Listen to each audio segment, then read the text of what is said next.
Nancy longed to be truly seen, so she became the shiny-eyed queen. For a day or two, she lived the dream till it all fell apart. Arna and the pirates all at sea. Oh, Arna. When Arna woke up each day, it took her several minutes to remember that she was now captain of the ship. It was so strange, having all the pirates nod as she passed, ready to do what she told them. She was the youngest on board, except perhaps for Dace up in the crow's nest, but she never spoke, and so there was no way of knowing, really. If only her father could see her now. She hoped he was okay. She had been sending small bags of silver to him via her dolphin whenever she could, but no message ever came back again. On the other hand, the old man didn't know how to read or write. Nancy had actually begun teaching Arna. That was the sort of thing that had made her think they were friends. Just when you thought you were getting to know someone. "The bright-eyed Queen's fleet has been sighted, Captain," Billy informed her. "Don't call her that. She's still just Nancy." "Well, they don't seem to think so." Arna came out of her cabin to stare where Billy was pointing at hundreds of small ships, boats and canoes, many of them running the flag of their queen, Nancy, with her shining eye. Nancy herself came out on the decks of her new ship, and a great roar of joy ripped over the boats like a wave as they cheered and screamed for their queen. Nancy saw Arna and ordered her rowboat to be made ready. Arna did the same, and the two of them met in the sea between their ships, Arna having been rowed there by Pete and Jake, and Nancy by two of her new followers. In Nancy's eye there gleamed the pearl, set there like a star in a socket, and hundreds of eyes watched her every move.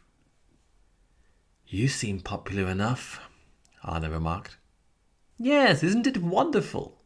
Nancy agreed. "Oh, you've probably never known what it is to be loved like this, for who you are." "But they don't love you for who you are. They love you for the pearl. My pearl."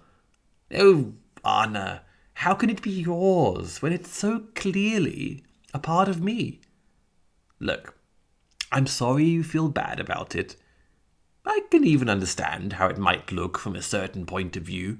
You stole my most precious possession. Arna, look at it this way. It was my destiny, just as it was your destiny to bring it to me, and I thank you for it." "Have you no shame, Nancy?"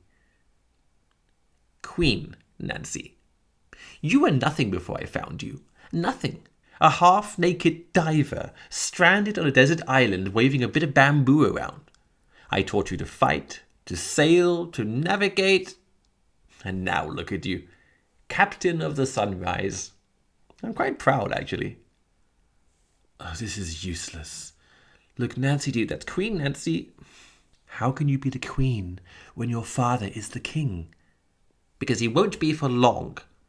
After I win the battle, all the other islands will rise up in love to put me on the throne." "You've lost your mind. Come on, boys, let's go." Pete and Jake gave Nancy a half-smile and rowed their new captain back to the ship. Arna ordered the Sunrise to take shelter behind some of the rocky islands where they could watch how things went, but be out of range of any fighting. And soon enough, the King's navy came into view, sailing in from the north with their hated red sails with golden circles bristling with soldiers. The first two ships cruised arrogantly in, not thinking much of Nancy's armada, but soon regretted their haste. Islanders, loyal to Nancy, threw hooks over the sides of the ships and hauled themselves up, and within minutes they had taken possession of the King's ships. A big cheer went up, and for a moment it seemed like Nancy had a chance of winning after all, maybe even becoming queen. But they had forgotten about the cannons. Boom! Boom!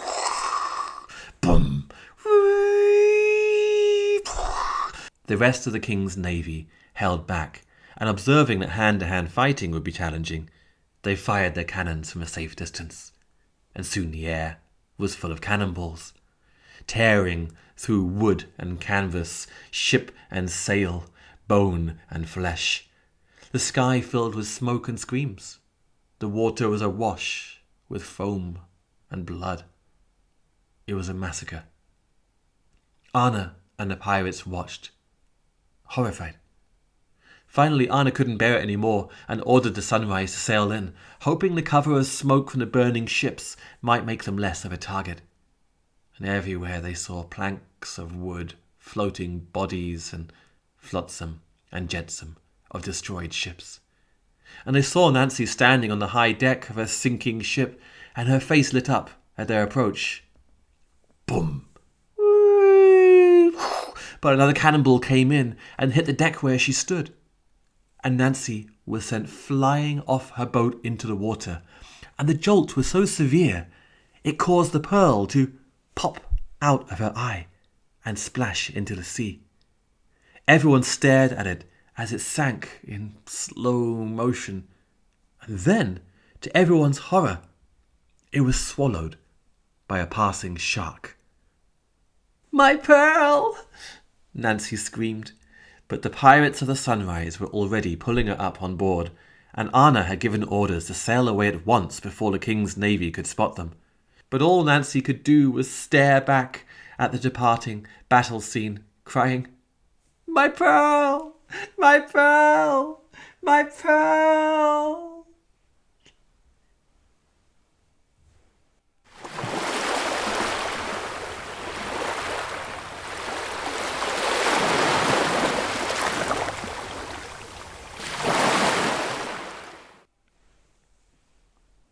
In the next episode, we're going to learn a little bit more about the king. My name is Tom Thumb. I write and tell these stories for you.